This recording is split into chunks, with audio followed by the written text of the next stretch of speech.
I walked into my own backyard on July 14, 2023, in my dress blues uniform, with my seabag still on my shoulder, and heard the officiant ask Tyler Chen, my best friend since high school, if he took Amanda Reeves to be his lawfully wedded wife.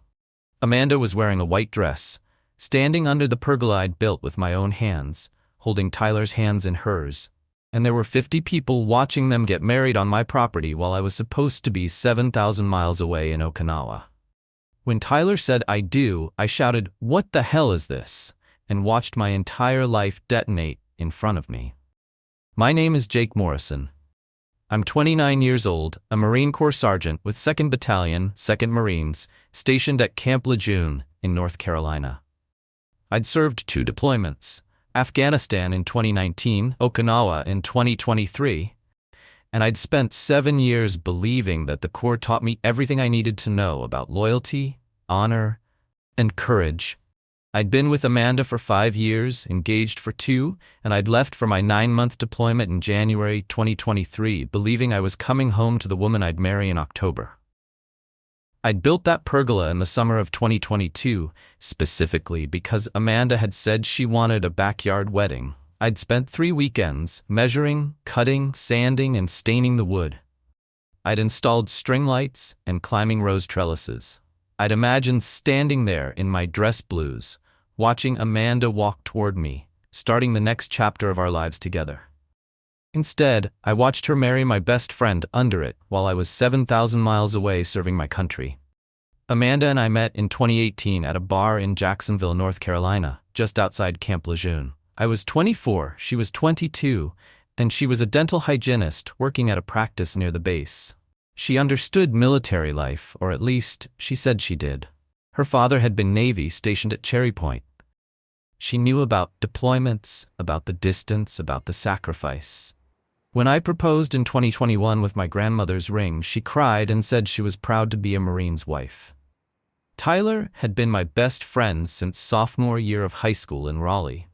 We'd grown up together, gone to prom in a shared limo, worked construction jobs the summer after graduation. When I joined the Marines at 22, Tyler went to work for a defense contractor as a logistics coordinator. He made good money, $95,000 a year, and he'd always joked that he supported the military from the safety of an office. I never resented it. People serve in different ways. When I introduced Tyler to Amanda in 2019, they got along immediately. Too well, I realize now, but at the time I was just glad my best friend and my girlfriend liked each other. It felt like my life was coming together. The Corps, the woman I loved, the friend who'd known me since I was 15. In 2020, Amanda and I bought a house together in Jacksonville, a 3-bedroom ranch with a huge backyard, close enough to base that my commute was 10 minutes. We split the down payment 50-50. The mortgage was $2,100 a month. We painted the bedrooms together, picked out furniture, planned where the nursery would go when we were ready to start a family. It felt permanent. It felt real. When I got orders for Okinawa in November 2022, Amanda took it hard. We were supposed to get married in June 2023, but the deployment timeline meant I'd be gone from January through October. We pushed the wedding to October 12, 2023, 2 weeks after my scheduled return. 9 months is so long, Amanda said the night I got my orders. We were lying in bed in the house we'd built together, and she was crying. "I'm going to miss you so much." "I know," I said, holding her. "But we've done this before, and when I get back, we'll get married and I'll put in for shore duty. 3 years without deployment. We can start a family. This is the last time, I promise." She wore my grandmother's engagement ring every day. A small diamond on a gold band that my grandfather had saved for months to buy in 1952. It meant everything to me. It meant everything to her, she said. I deployed to Okinawa on January 8, 2023. The deployment was standard: training exercises, humanitarian assistance operations, maintaining readiness in the Pacific. I called Amanda 3 times a week on video chat. We had an 8-hour time difference, so I'd usually catch her in the evenings, around 7 p.m. her time, which was 11 a.m. mine. She'd show me paint samples for the nursery. She'd tell me about her day at the dental office. She'd say she missed me, that she couldn't wait for October, that she was counting down the days. Tyler texted me regularly too. "Don't worry, man. I'm checking on Amanda, making sure she's okay, keeping an eye on the house." I trusted him completely. Why wouldn't I? This was Tyler, my brother in everything but blood. The guy who'd stood by me when my dad died in 2017. The guy who'd helped me move into the house. The guy who'd offered to organize my bachelor party for October. In March 2023, 2 months into deployment, Amanda started seeming different on our calls, more distant. She'd be scrolling through her phone while we talked, giving shorter answers. When I asked if everything was okay, she blamed work stress, said the office was understaffed, said she was just tired. "I love you," she'd say at the end of every call. "I miss you so much. Come home safe." I believed her. In May, she called me crying. "Jake, I need to tell you something. I thought I was pregnant. I took 3 tests. They were all negative, but for 2 days I thought." She was sobbing so hard she could barely speak. "I thought I was pregnant and you weren't here, and I felt so alone." "Amanda, I'm so sorry," I said. "I wish I could be there." "But you're not pregnant, right? So we're okay?" "We're okay," she whispered. "I just needed to hear your voice." Looking back, I wonder if that pregnancy scare was the moment she decided to leave me. If she realized she wanted someone who was physically there, not 7,000 miles away. If she'd already started sleeping with Tyler by then and thought the baby might be his. I'll never know for sure. But that was May 2023. And by July, she was marrying him. I earned emergency leave through exceptional performance during a humanitarian assistance operation in June. My platoon commander, Captain Williams, pulled me aside on July 10th and said, "Morrison, you've earned this. 2 weeks emergency leave, effective immediately. Go see your fiancée." I wanted to surprise Amanda. I'd been gone 6 months, halfway through the deployment. If I showed up unannounced, she'd be shocked, thrilled. We could have 2 weeks together. Maybe I could even help with wedding planning. I told my parents I was coming home, but asked them not to tell anyone. My mom cried on the phone.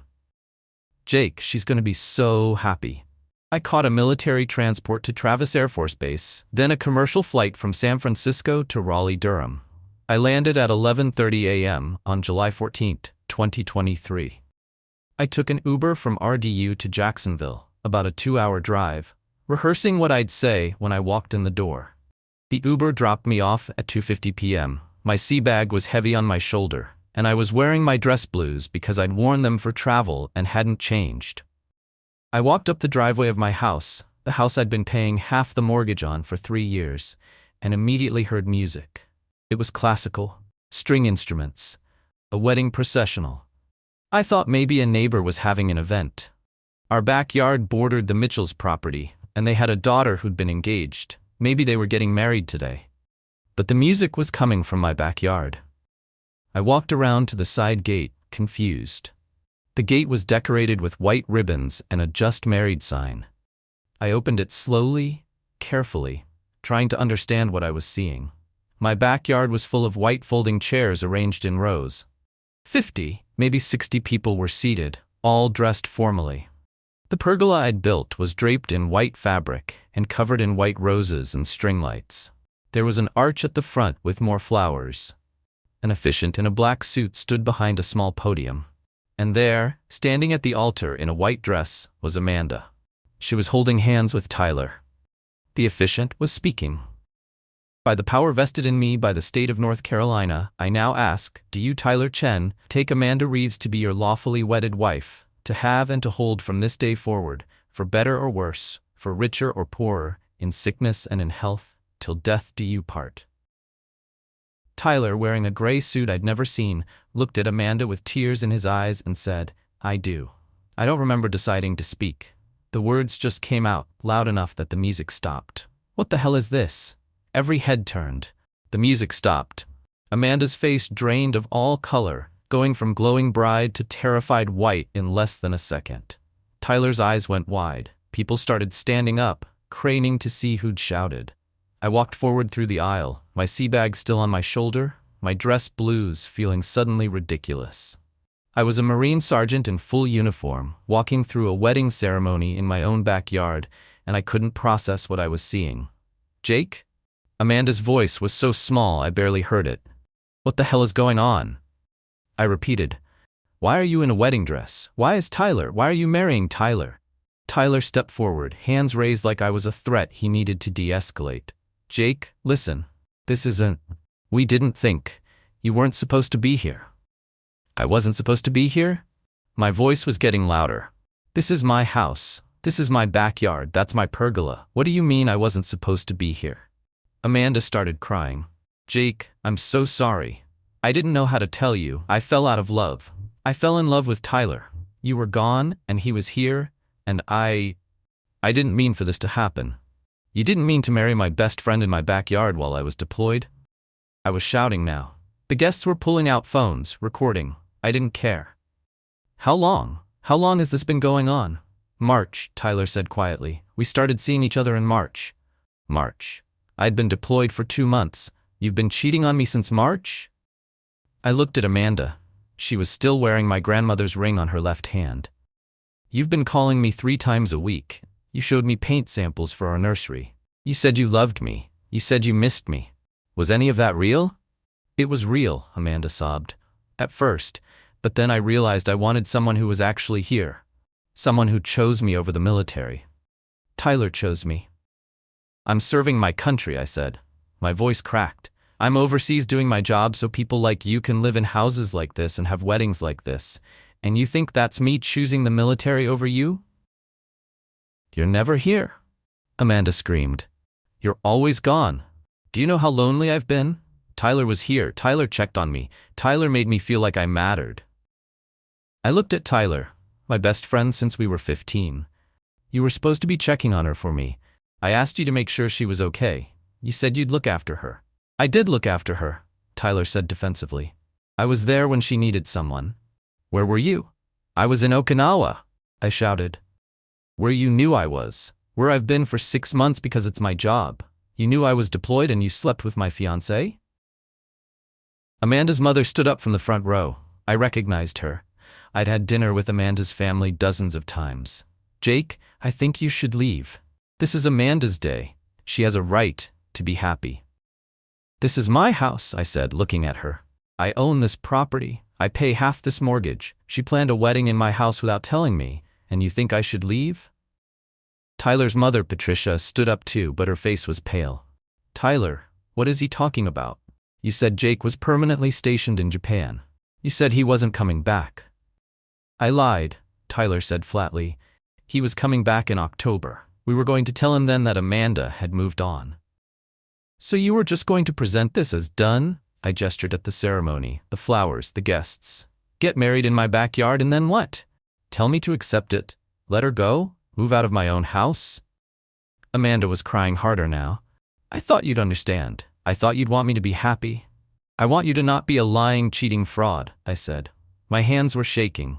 I'd been in combat zones. I'd been shot at. I'd never felt like this. Like my chest was being crushed, like I couldn't breathe, like everything I'd believed in was a lie. How did you pay for this wedding, Amanda? She didn't answer. How did you pay for this? I repeated. Tyler's father, a man I'd met maybe 5 times, said quietly, Son, what is he talking about? The flowers, the chairs, the officiant. This probably cost $15,000, $20,000. Amanda makes $45,000 a year. Tyler, you make good money, but where did you get cash for a last-minute wedding? Amanda whispered. The joint account. What joint account? Our joint account, the one your military pay goes into, the allotment. The world tilted. My military allotment goes into that account so you can pay the mortgage and bills while I'm deployed. How much did you take? I don't know, Amanda said. I didn't keep track. How much? I shouted. All of it, she screamed back.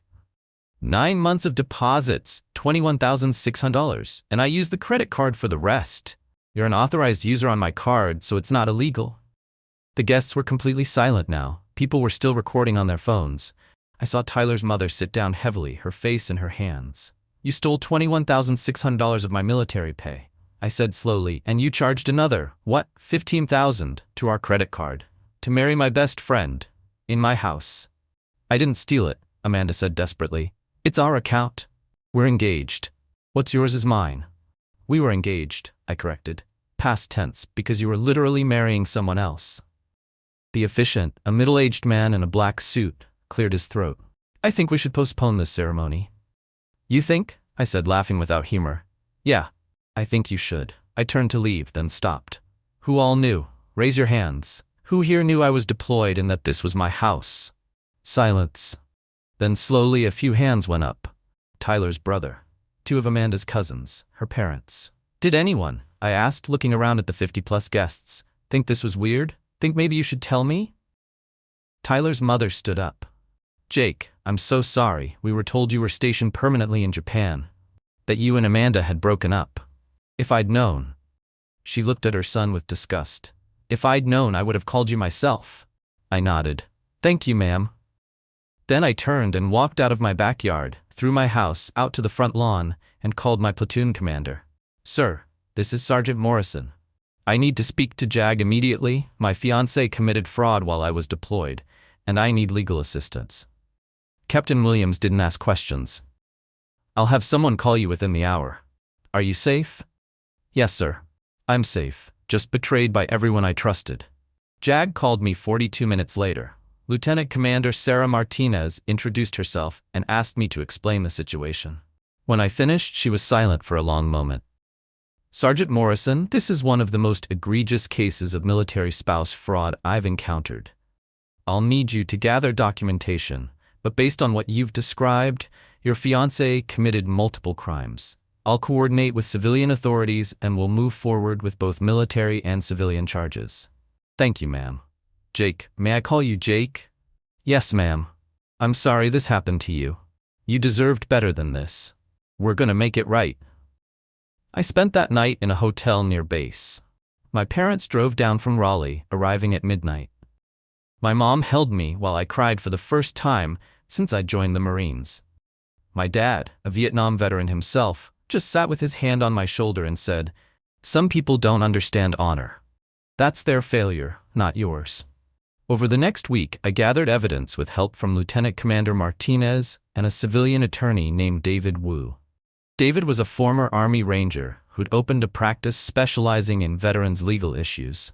When he heard my story, he took my case pro bono. "Brother, we're gonna bury them," David said in our first meeting. "Not because we're vindictive. Because what they did was criminal, and they need to face consequences." The evidence was devastating. I'd installed security cameras at the house in December 2022, before I deployed. Standard home security, motion-activated, fact recording to a cloud account. I'd wanted to make sure Amanda was safe while I was gone.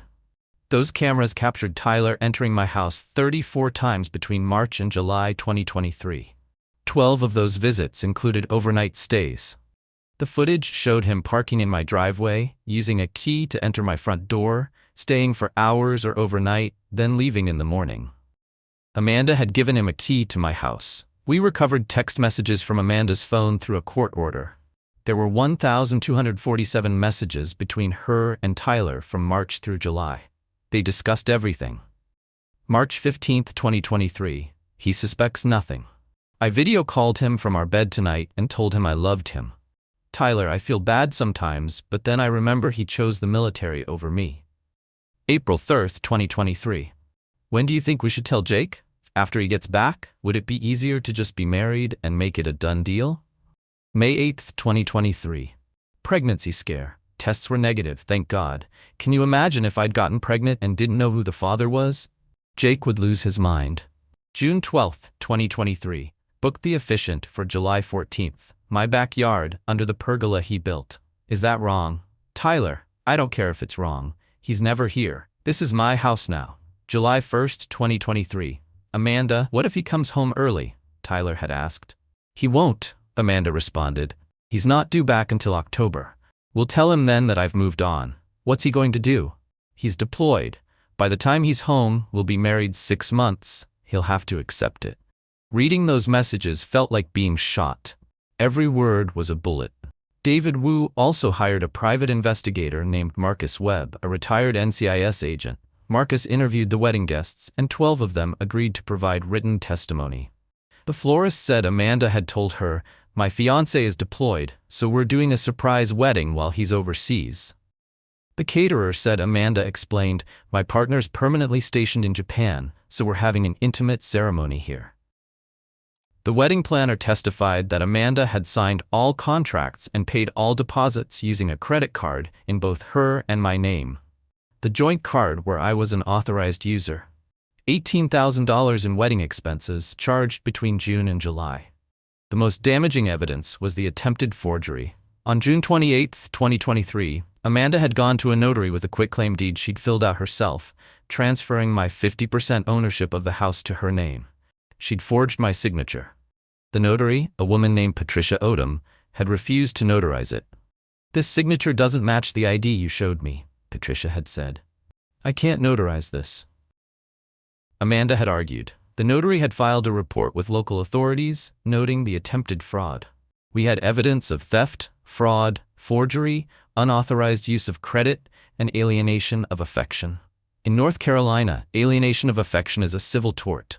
If someone knowingly interferes with a marriage or engagement and causes the relationship to end, they can be sued for damages." Tyler had knowingly pursued Amanda while we were engaged, while I was deployed, while I'd explicitly asked him to look after her.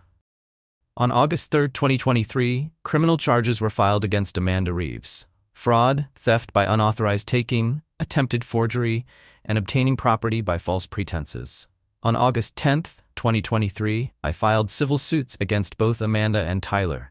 Against Amanda for breach of fiduciary duty, fraud, unjust enrichment, and intentional infliction of emotional distress. Against Tyler for alienation of affection, criminal conversation, adultery with an engaged partner, conspiracy to commit fraud, and trespass. Tyler's attorney contacted David Wu within a week, asking to settle.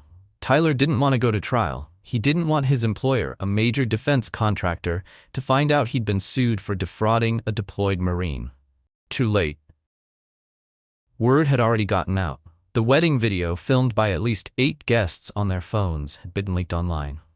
Someone posted it to TikTok with the caption, "Marine returns from deployment to find fiancé marrying his best friend in his own backyard." The video went viral. 4.7 million views in 3 days. It spread to Reddit, Twitter, Instagram. News outlets picked it up. Task and Purpose, a military news site, ran a feature story. The Daily Mail covered it. Inside Edition did a segment. Tyler's employer, a defense contractor called Northgate Systems, suspended his security clearance, pending investigation. 2 weeks later, they terminated his employment. Tyler settled the civil suit for $75,000 in September 2023 to avoid trial. He signed a permanent no-contact order and moved out of North Carolina. Amanda refused to settle. Her attorney argued that she'd fallen out of love, that she deserved happiness, that the joint account money wasn't theft because we were engaged and what's his is hers. We went to trial on November 13, 2023, in Onslow County Superior Court. Judge Michael Torres, himself a Vietnam veteran, presided. The trial lasted 5 days. Day 1. The prosecution opened with the security camera footage. Every instance of Tyler entering my house, compiled into a 10-minute video. The jury watched Tyler park in my driveway, use a key to enter my house, stay for hours, leave in the morning. 34 times. The courtroom was silent. Day 2. Wedding guest testimony. 12 guests took the stand, one by one, explaining what Amanda had told them. "Jake's permanently overseas. He's not coming back. They broke up. He's stationed in Japan for the next 3 years." Every guest testified they'd never have attended if they'd known the truth. Day 3. The text messages. The prosecutor, a woman named Elizabeth Chen, read selected messages aloud. When she got to the one where Amanda called me my paycheck in uniform, I saw 2 jury members, both women, one wearing a military spouse pin, look at Amanda with visible disgust.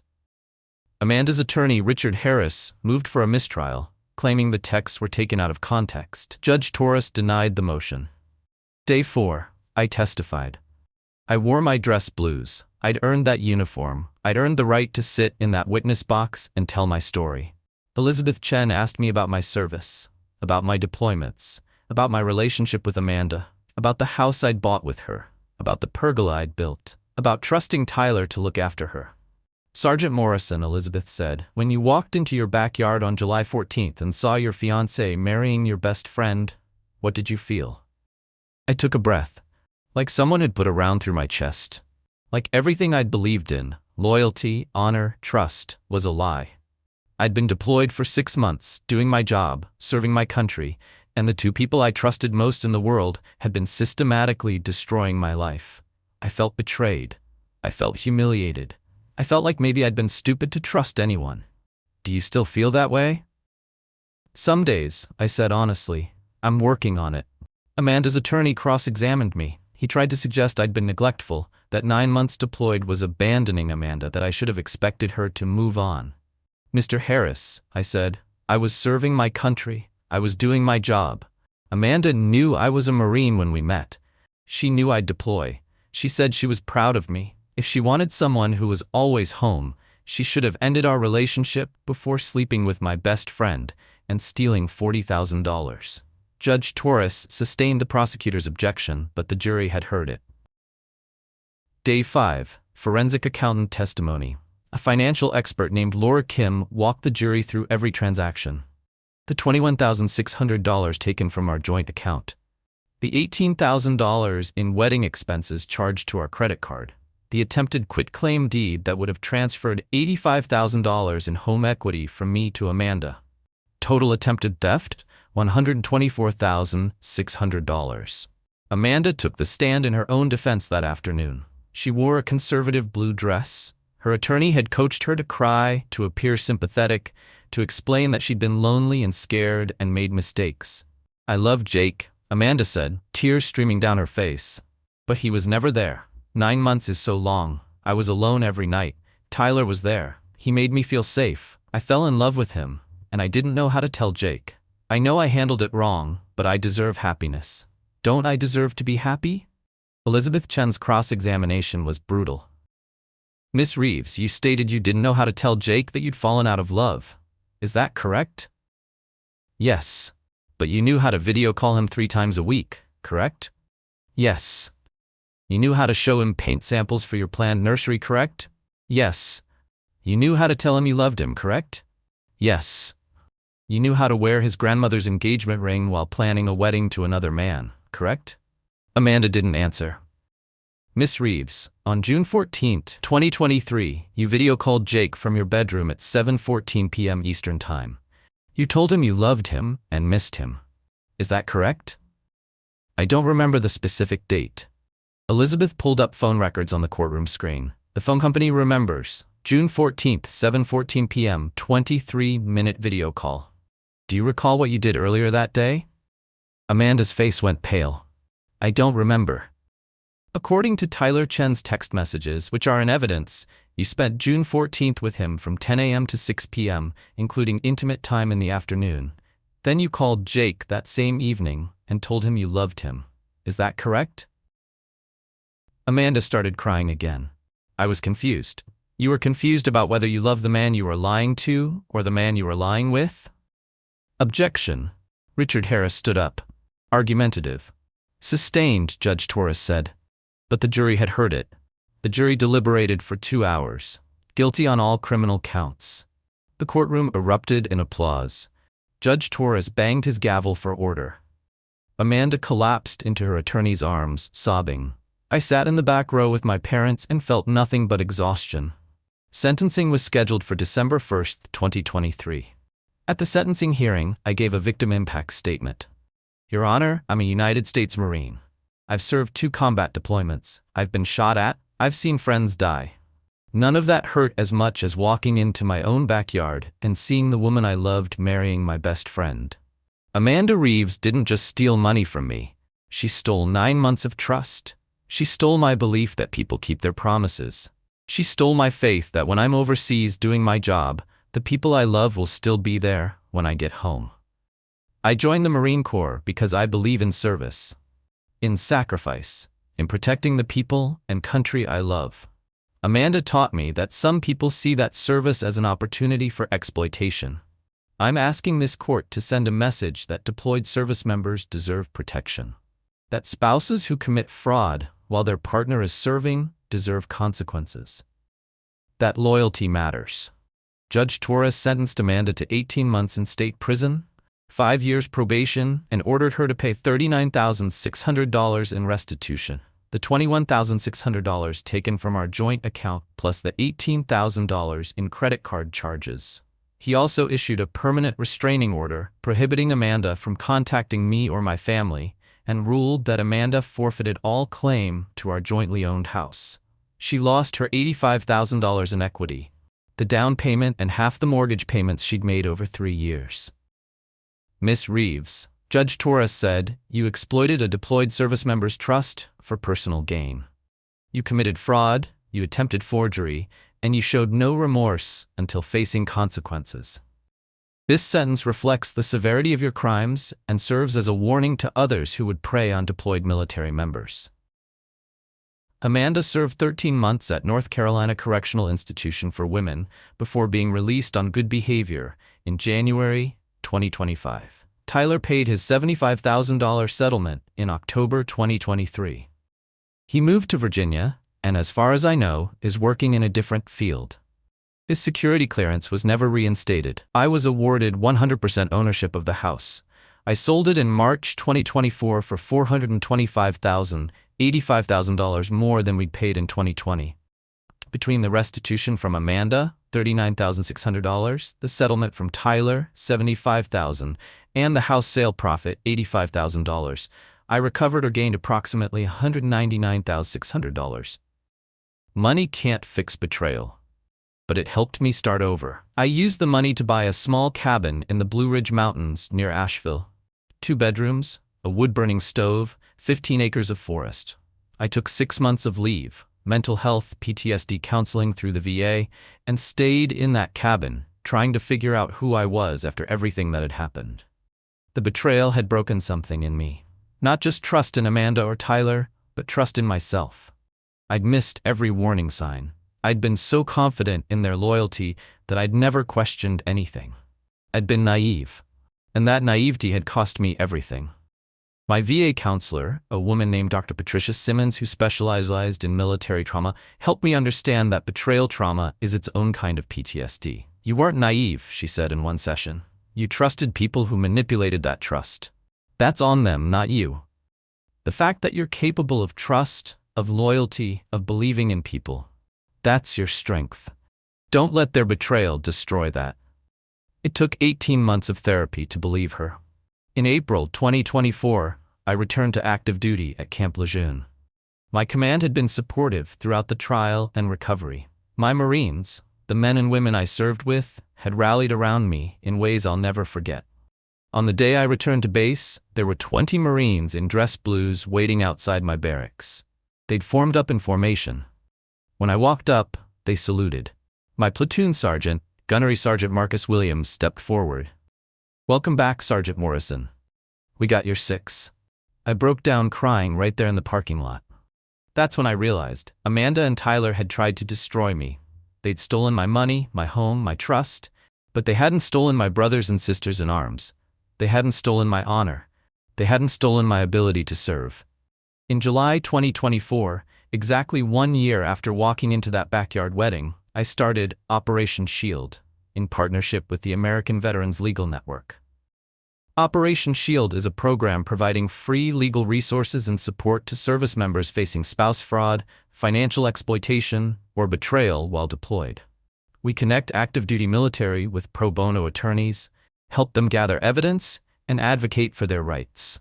In the first year, we helped 340 cases. Marines, sailors, soldiers, airmen, men and women who'd been exploited while serving their country. I testified before the North Carolina legislature in support of House Bill 892, which strengthened penalties for fraud targeting deployed service members. The bill passed in June 2024.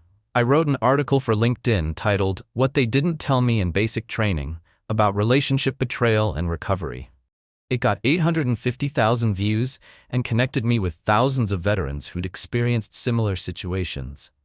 The wedding video is still online, 4.7 million views and counting. Sometimes people recognize me from it. Usually veterans, they shake my hand and thank me for speaking out.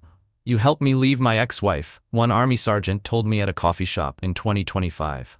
"I saw your story and realized I wasn't crazy for feeling betrayed. Thank you." That's why I keep going. That's why I share my story. In September 2024, I met Lisa Chen at a Veterans Support Group meeting in Asheville. She was a former Marine Corps captain, medically retired after an injury in Iraq. She understood deployment. She understood service. She understood the cost of loyalty. We started dating slowly. Very slowly. I was terrified of trusting anyone again, and Lisa was patient with that fear. "Jake," she said one night while we were hiking near my cabin, "I'm not Amanda, and you're not the same person who trusted her. You've grown, you've healed, you're allowed to try again." We got married in May 2025 in a small ceremony at my cabin. 20 people attended: my parents, her parents, a handful of close Marine Corps friends. No pergola, no big production. Just two people who understood what service and sacrifice meant, promising to have each other's backs. It's December 2026 now. 3.5 years since I walked into that backyard. I'm still a Marine sergeant, still stationed at Camp Lejeune. Lisa and I are talking about starting a family. Operation SHIELD is expanding to Camp Pendleton and Fort Liberty. I still see Dr. Simmons for counseling occasionally when the betrayal memories hit hard. I don't regret joining the Marines. I don't regret my service. I don't regret believing in loyalty and honor and trust. What I regret is giving those qualities to people who didn't deserve them. But I learned something important. Betrayal doesn't destroy honor. It reveals who has it and who doesn't. Amanda and Tyler revealed they had none. I still do. And that's why I won. Not because I got my money back. Not because they went to prison or paid settlements. But because I stayed true to the values they betrayed. And I rebuilt my life with integrity. Some mornings I wake up in my cabin with Lisa beside me, and I think about that backyard wedding. About standing there in my dress blues, watching my world detonate. About feeling like everything I'd believed in was a lie. Then I remember the 20 Marines who showed up in formation to welcome me back. I remember the 340 veterans Operation SHIELD has helped. I remember House Bill A92 protecting deployed service members. I remember Tyler's mother apologizing to me and calling her son a disgrace. I remember the jury finding Amanda guilty in 2 hours. And I remember that honor isn't about never being betrayed, it's about how you respond when you are.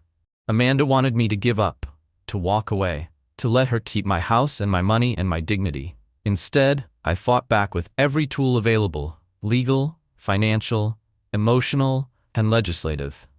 I fought back and won. Not just for me, for every deployed service member who's ever worried that the people they love might betray them while they're overseas protecting their country. For every Marine, sailor, soldier, and airman who's ever been exploited for their service. For everyone who's ever trusted the wrong people and wondered if they were stupid for believing in loyalty. You weren't stupid. You were honorable. And honor is never wasted, even when it's betrayed. That pergola's gone now. The new owners of my old house tore it down and built a deck. Part of me is glad. That structure represented a dream that was never real, a future that was built on lies. My cabin doesn't have a pergola, just a fire pit, some Adirondack chairs, and 15 acres of forest where Lisa and I sit at night, watching the stars, planning our real future. One built on truth, on trust that's been earned, on understanding what service and sacrifice actually mean. Amanda and Tyler taught me that not everyone understands honor. The Marines taught me that some people do, and that makes all the difference.